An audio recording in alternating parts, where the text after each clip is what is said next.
Welcome to BB's Cybersecurity Leadership and Mentorship Program. You are welcome to the Cybersecurity Beginners Course Module 1. What is cybersecurity? Cybersecurity, also known as information security, is the practice of protecting systems, networks, and data from cyber attacks.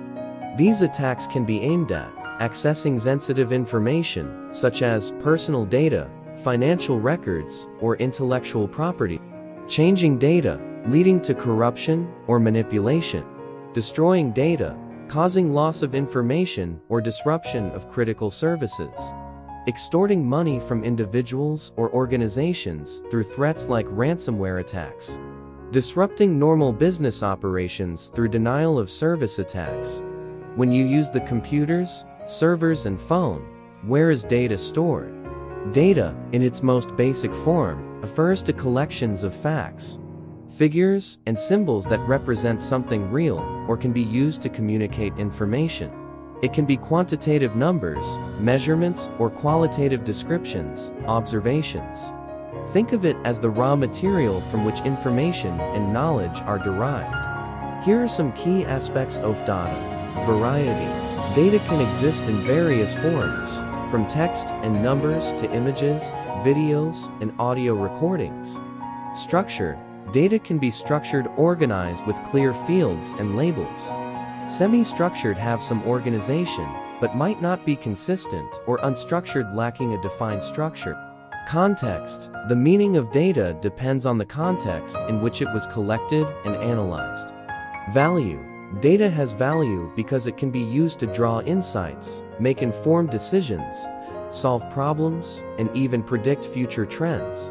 Here are some examples of data. Personal data, your name, address, phone number, email address, and online activity data. Financial data, your bank account information, investment records, and purchase history. Medical data, your health records, test results, and medication prescriptions. Weather data, temperature, humidity, wind speed, and precipitation levels. Social media data, your posts, likes, comments, and connections on social media platforms. Sensor data, readings from sensors and devices like your phone, car, or fitness tracker. Data plays a crucial role in our lives. It's used in various fields like business, understanding customer behavior, making marketing decisions, and improving operational efficiency. Science, conducting research, testing hypotheses, and making discoveries. Healthcare, diagnosing diseases, developing treatments, and monitoring patient health. Government, tracking trends, allocating resources, and making policy decisions. Understanding data is becoming increasingly important in today's digital world. As data collection and analysis continue to grow, it's essential to be aware of the potential benefits and risks involved.